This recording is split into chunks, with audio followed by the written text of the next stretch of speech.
Post delete করলেন তৃণমূল সাংসদ সুখেন্দু শেখর। আজ আদালতের দ্বারস্থ হন তিনি, যাতে তার বিরুদ্ধে কোনো রকম কোনো কড়া পদক্ষেপ না নেওয়া হয়। পোস্ট ডিলিট করার প্রস্তাব দেওয়া হয় রাজ্যের তরফে এবং সুখেন্দু শেখর তিনি বলেন তিনি পোস্ট ডিলিট করতে রাজি আছেন। এবং তারপরে শেষ পাওয়া খবরে সুখেন্দু শেখর রায় তিনি তার যে পোস্ট করা এক্স হ্যান্ডেলে যে পোস্ট, সেই পোস্ট তিনি ডিলিট করে দিয়েছেন।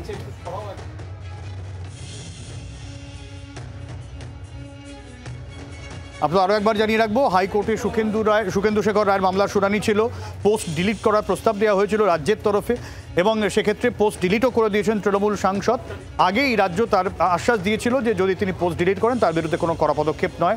আগামীকাল যদিও ফের এই মামলার শুনানি রয়েছে, তার আগেই অবশ্য পোস্ট ডিলিট করে দিয়েছেন তৃণমূল সাংসদ। এর আগে একাধিক বিষয় নিয়ে এক্স হ্যান্ডেলে পোস্ট করেন সুখেন্দু শেখর। প্রথমে রাত দখলের বিষয়ে তিনি নামবেন সেই কথা তিনি বলেন। এরপর পুলিশ কমিশনার তাকে হেফাজতে নিয়ে জেরার কথাও বলেন, অধ্যক্ষকে হেফাজতে নিয়ে জেরার কথা বলেন এবং এই জায়গায় নির্দিষ্ট তথ্য তার কাছে কি আছে সে তা জানতে লালবাজারে সুখেন্দু শেখরকে তলব করা হয়। এরপরেই সুখেন্দু শেখর রায় তিনি আদালতের দ্বারস্থ হন, তার বিরুদ্ধে যাতে কোনো কড়া ব্যবস্থা নেওয়া না হয়।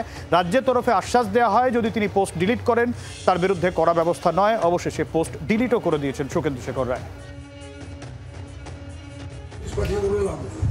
যে নোটিশ বাংলার মানুষ আজকে সমস্ত জায়গায় পাঠিয়ে দিয়েছেন যাদের কাছে, তারা সেই নোটিশের ভাষাটা মানেটা বুঝবার চেষ্টা করুন, তাতে সমাজের মঙ্গল হবে, দেশেরও মঙ্গল হবে। যে মুহূর্তে ঘটনাটা ঘটেছে মানুষ রাস্তায় নেমেছে, আমি একদিন চুপ করেছিলাম, দুদিন চুপ করেছিলাম, তারপর দেখছি নিজের বিবেকের দংশনে আমি জ্বলছি।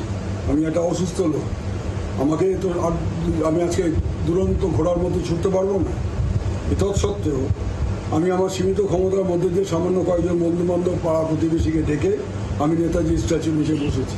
যে যেভাবে পারবে প্রতিবাদ করুন, কিন্তু প্রতিবাদটা হয় চলবে, নইলে সমাজ বাঁচবে না। প্রত্যেকের ঘরে মা বোন আছে। আর শেষ কথাটা হচ্ছে যে আমরা প্রত্যেকেই কিন্তু মাতৃগর্ভে জন্মেছি, সুতরাং মাতৃ ঋণ শোধ করতে হবে। এক, দুই হচ্ছে পুরুষদেরকে বেশি দায়িত্ব দিতে হবে এগিয়ে এসে, যাতে মহিলাদের সম্মান রক্ষা করা যায়। যে সমাজে মহিলাদের সম্মান থাকে না সে সমাজ ভেঙে চুরমার হবে। নিঃশ্বাস যতক্ষণ থাকবে শেষ নিঃশ্বাস পর্যন্ত আমি এই পথেই চলব। এবং আজকে এটা নতুন নয়।